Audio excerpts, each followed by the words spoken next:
Hey guys, welcome to TechTeam channel. Hope you're doing well. In this video I'm going to be showing you how to remove access all third-party application from Gmail. So let's go to Gmail first.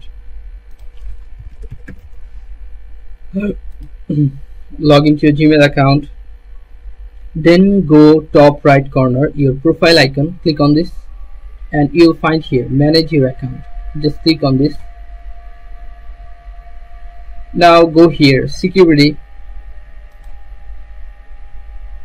then scroll down and you will find this one, your connections, this one, your connections to third-party apps and services. Just click on this, see all connections, and you'll find all of your third-party application which is connected to this Google account, Gmail account. So if you want to remove the connections or specific third-party access to this, remove this account, just choose that specific thing like this. I want to remove this one, this script, this one.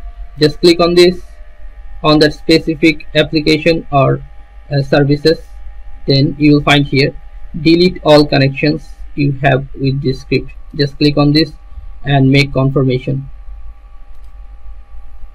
You're done. So guys, this is how you can do this. So guys, if you find this video helpful, then please give a thumbs up and don't forget to subscribe the channel. Thank you so much for watching the video.